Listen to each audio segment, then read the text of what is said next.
कृष्ण हरे हरे हरे राम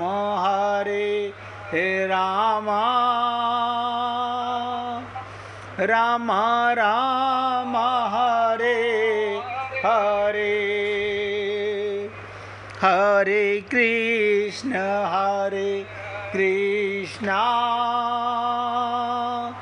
कृष्ण कृष्ण हरे हरे हरे राम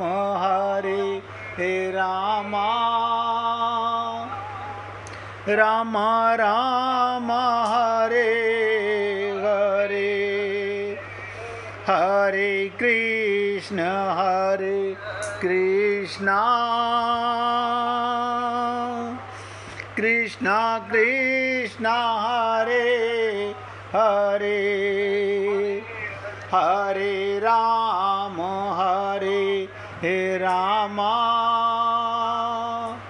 राम राम हरे हरे।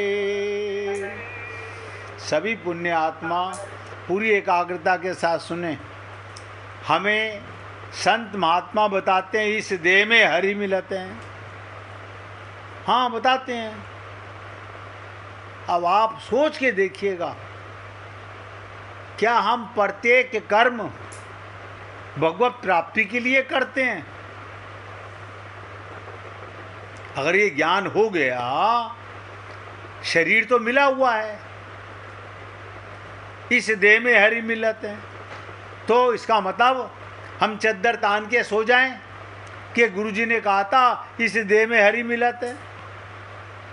अरे तो ये भी तो कहा, ये शरीर एक साधना का केंद्र है, आपको कुछ कर्म करना पड़ेगा, आपको वो बीज बोने पड़ेंगे, वो कोई नहीं करता। हम कभी समझने का प्रयत्न भी नहीं करते। हम संसार में अपनी बुद्धि से सब सुख पाने के लिए लालायित रहते हैं। और मैंने कहा, रामचरितमानस में मेघनाथ के माध्यम से राग द्वेष की समस्या का संकेत प्राप्त होता है। मेघनाथ जब लड़ने के लिए आया, एक एक शब्द पे ध्यान देना, उसकी लड़ाई सबसे अनोखी थी मेघनाथ की। वो पहले रथ पर बैठकर आया और बंदरों को अपने बाण से मारने लगा। पहले तो बंदर बड़े व्याकुल हुए, पर अंत में उन्होंने इकट्ठे होकर मेघनाथ पर धावा बोला। तो अचानक मेघनाथ रथ रहित अदृश्य हो गया।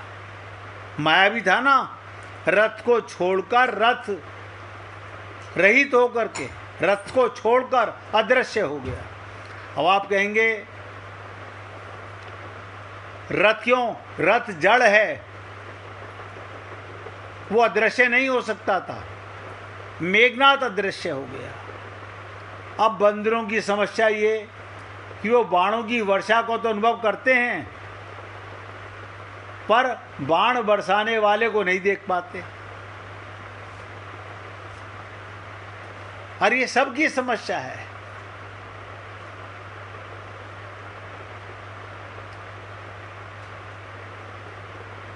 तब कुछ साहसी बंदर आकाश में जाकर मेघनाथ को खोजने का प्रयास करते हैं, पर मेघनाथ अब एक तीसरी कला का उपयोग करता है। वो एक ऐसा बाण चलाता है जिससे लगता है आकाश से आग बरस रही है, लगता है अब पृथ्वी से जल की धारा फूट रही है। रामचरितमानस में लंका कांड में प्रसंग आता है कि मेघनाथ माया में रथ चढ़ी। मेघनाथ माया में रथ चढ़ी, गयऊ आकाश नव चढ़ी बरस विपुल अंगारा, महीते प्रकट हुई जलधारा। अब जीवन के सत्य को समझने का इससे हमें वो एग्जाम्पल मिलता है। लेकिन आप और हम लोग क्या इस जीवन के सत्य को जानते हैं या कभी समझने का प्रयत्न करते हैं? ना ना। अगर हमें भगवान से कुछ पाना ना हो तो हम रामायण को देखे भी नहीं उठा करके। हम इतने स्वार्थी, हम शरीर के सुख के लिए, परिवार के सुख के लिए मंदिर जाते हैं, पूजा पाठ करते हैं, धार्मिक ग्रंथ पढ़ते हैं और सत्संग सुनते हैं। ये स्वार्थ क्या है? आत्म कल्याण का नहीं, भगवान को पाने का नहीं होता। अब बंदरों के सामने समस्या ये, अब ध्यान देने, जीवन का सत्य बताने जा रहा हूं, सत्य को समझो। बंदरों के सामने समस्या ये कि या तो आकाश से बरसने वाली आग से जल मरे, या तो हम आकाश से जो आग बरसे उससे जल मरे, या पाताल फोड़कर निकलने वाली जलधारा में डूबकर मरे। यानी ऊपर से आग और नीचे से जल, दोनों तरफ मौत नजर आ रही है। उन्हें लगा मरना तो पक्का है, तो तुलसीदास जी मेघनाद के युद्ध का जो कलापूर्ण वर्णन करते हैं, ये कोई जादूगरी का वर्णन नहीं। अब ध्यान से सुने, ये आप और हम लोगों के जीवन का सत्य है। यदि आप इस घटना को एक कहानी के रूप में पढ़ना चाहें तो मेघनाद एक बड़ा चतुर जादूगर है, अनोखी लड़ाई लड़ रहा है, आप इसके लिए स्वतंत्र हैं। पर यदि इसको अपने ऊपर ला करके समझना चाहें, तात्विक अर्थों में देखना चाहें, तो तुलसीदास जी के अभिप्राय को समझना चाहें तो ध्यान से सुनो क्या लिखते हैं तुलसीदास जी अपनी विनय पत्रिका में। मोह दश मोली तद भ्रांत अहंकार, पाकारिजित काम विश्राम हरि। मेघनाद काम है। अब यहां समझने का प्रयत्न कीजिएगा। मेघनाद काम है और काम का युद्ध 3 प्रकार से हुआ करता है। इसका सूत्र गीता में भी मिलेगा। मानस के माध्यम से गीता को अधिक सरलता से समझ सकते हैं। मैंने कहा रामचरित मानस से भी सरल गीता में बताया गया।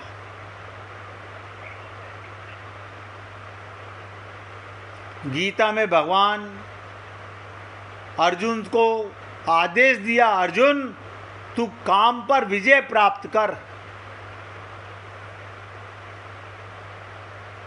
पर किसी पर विजय प्राप्त करने के लिए ये जानना आवश्यक है कि उसकी लड़ने की शैली क्या हो।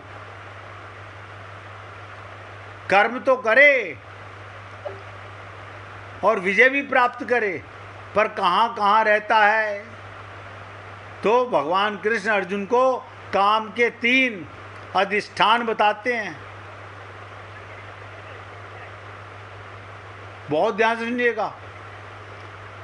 इंद्रियाणि मनो बुद्धि रस्यादि स्थात मुच्यते। 3 अध्याय का 40वां श्लोक। काम के 3 अधिष्ठान हैं। ये काम कहाँ रहता है? इंद्रियों में काम, मन में काम और बुद्धि में काम। ये काम, अब आप सोचो ये काम क्या है? आपके मन की इच्छा, आपका कामनाएं, इंद्रियों में, मन में और बुद्धि में। आप और हम लोग अपने जीवन को अगर कृतार्थ करना चाहते हैं, सफल करना चाहते हैं, तो संत महात्मा प्रेरणा देते हैं। गीता, भागवत, रामायण हमें मार्ग बताते हैं, लेकिन हम समझ ही नहीं पाते। गीता के तीसरे अध्याय का 40वां श्लोक, इंद्रियाणि मनो बुद्धिरस्याः अधिष्ठान मुच्यते। काम के 3 अधिष्ठान हैं, 3 घर हैं, इंद्रियों में, मन में और बुद्धि में। इसका तात्पर्य क्या? एक काम का उदय तो मनुष्य की इंद्रियों में, उसके शरीर में होता है, दूसरे काम का उदय उसके मन में, और तीसरे काम का उदय उसकी बुद्धि में होता है। इस तीसरी स्थिति का संकेत हमें मानस में प्राप्त होता है। गीता में तीनों का दिया गया एक ही श्लोक में, लेकिन बुद्धि के अंदर इसमें क्या दिया गया? एक दिन विभीषण घबराए हुए भगवान राम के पास आए और भगवान राम से कहा, महाराज बड़ा अनर्थ हो रहा है। अब बताओ, बुद्धि के अंदर, आप हम लोग बुद्धि में, ये तो बड़ा गलत हो रहा है, ऐसा तो नहीं होना चाहिए, ऐसा कैसे हो गया? हम सब लोग इंद्रियों के गुलाम, मन के गुलाम, बुद्धि के गुलाम। अब विभीषण भगवान से कह रहा है बड़ा अनर्थ हो रहा है। भगवान राम ने पूछा, कैसा अनर्थ? अब बताओ, विभीषण क्या कह रहा है? राक्षस है ना, कि मेघनाथ एक यज्ञ कर रहा है, यज्ञ कर रहा है, उसमें बुराई क्या है? भगवान ने पूछा, कह रहे इसमें बुराई क्या है? मेघनाथ यज्ञ कर रहा है। तो भगवान बोले, प्रभु, भगवान ने पूछा हानि क्या? तो क्या बोला विभीषण? प्रभु, यदि ये यज्ञ सफल हो गया तो उसे जीतना असंभव हो जाएगा। बताओ, अपनी बुद्धि में पहले से हम सोच लेते हैं हम कामयाब नहीं हो सकते, यानी हम बुद्धि के अंदर पक्का मान के बैठे में हमें भगवत प्राप्ति नहीं होगी। और मैं कह रहा हूं, जिसे तुम पाने में लगे हुए हो वो तुम्हें कभी नहीं मिलेगा। शरीर भी मरेगा और संसार भी आपके लिए मरेगा। लेकिन हम इंद्रियों के गुलाम, मन के गुलाम और बुद्धि के गुलाम।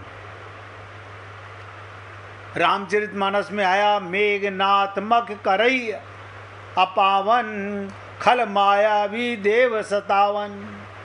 अब आप सोचो, आपने इस बात के मर्म पर विचार किया कभी कि अगर मेघनाथ यज्ञ कर रहा है, भगवान राम तो निश्चिंत हैं, अच्छी बात है, कर्म कर रहा है, क्या बुराई है?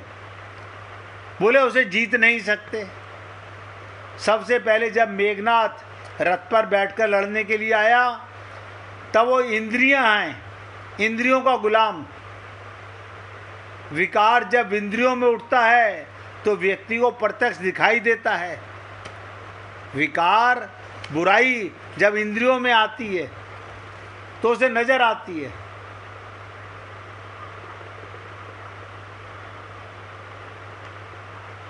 शरीर जन्य काम को मनुष्य संयम आदि के द्वारा नियंत्रित कर ले सकता है।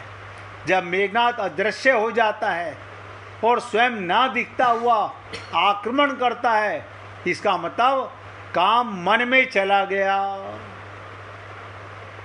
इंद्रियों से निकलकर काम मन में चला गया। अब बड़े बड़े संयमित व्यक्ति भी मन में प्रवेश इसे काम को जीतने में असमर्थ हो जाते हैं। पर सबसे बड़ी समस्या तब आती है जब काम बुद्धि में घर कर लेता है। जैसे आप हम लोगों के बुद्धि में ममता, मोह, आसक्ति ये घर कर चुकी है। हम शरीर के सुख के लिए बुद्धि पूरी तरह से लालायित रहती है। झूठा मान सम्मान पाने के लिए संसार में हमारी बुद्धि में बैठा है, वहाँ जाएंगे हमारी तारीफ होगी। लेकिन हमारे इंद्रियों में ये क्या है? इंद्री, आप सोचो, इनका सदुपयोग क्या किया? हमने नहीं किया। मन का सदुपयोग नहीं किया, बुद्धि का सदुपयोग नहीं किया, और सबके पास है। जब ये बुद्धि में घर कर लेता है, भगवान कृष्ण ने गीता में बड़े पते की बात कही, और उसकी व्याख्यान हमें रामचरितमानस के प्रसंग में भी मिलती है। विभीषण भगवान श्री राम से कहते हैं, अगर मेघनाथ यज्ञ संपन्न कर लेगा तो उसे जीतना असंभव हो जाएगा। बताओ, भगवान से कह रहा है। एक तरफ तो हम उनकी शरण में आए हैं, और हम भगवान से कह रहे हैं कि उन्हें जीतना असंभव हो जाएगा। ये हमारी बुद्धि का कमाल नहीं तो क्या है। मेघनाथ यज्ञ संपन्न कर लेगा, उसे जीतना असंभव। अभिप्राय ये, जब तक काम इंद्रियों और मन में है तब तक उसे किसी प्रकार जीता भी जा सकता है। यदि ये शरीर में है, आप संयम द्वारा उसे जीत सकते हैं। यदि मन में है, योगाभ्यास के द्वारा, साधना के द्वारा जीत सकते हैं। और यदि ये बुद्धि में चला गया, मेघनाथ का यज्ञ संपन्न हो गया, तब उसे हराना असंभव है। अब आज ये ममता मोह आसक्ति कहाँ चली गई? हमारी बुद्धि में आ गई।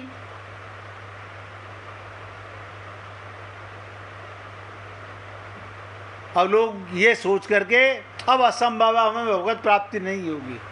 मार्ग है, बहुत ध्यान से समझिएगा।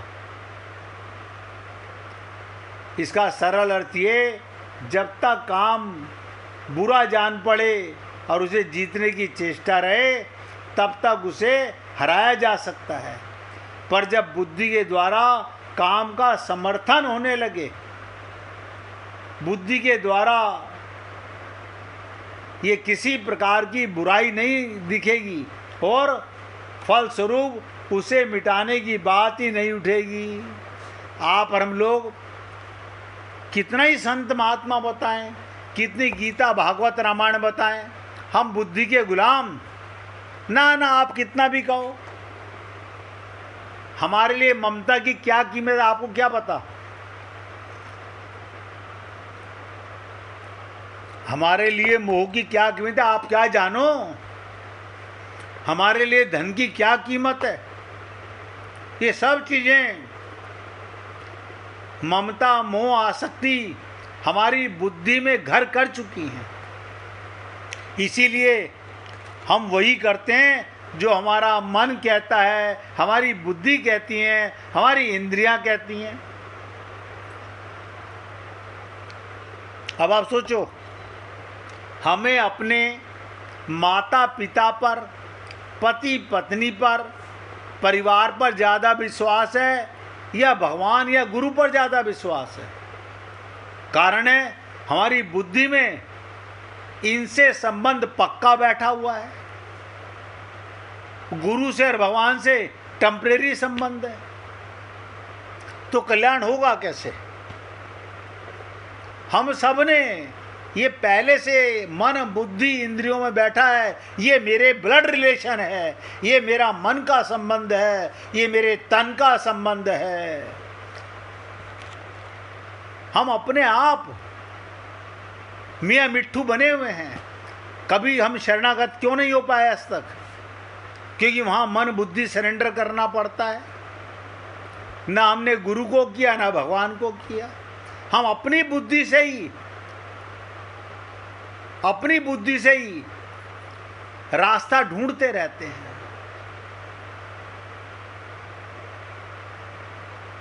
अब आप सोचिए, क्या मेघनाथ मरा नहीं होगा?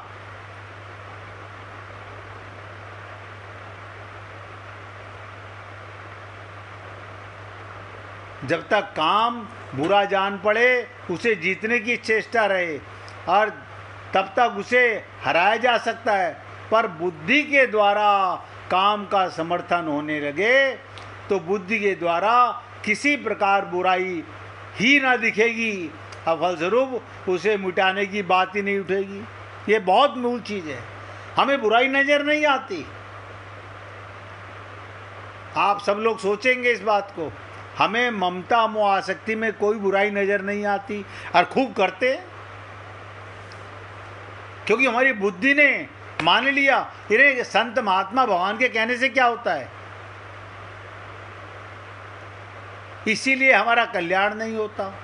1 मिनट कीर्तन करो, फिर आगे चर्चा करेंगे। हरि बोल हरि बोल हरि हरि बोल।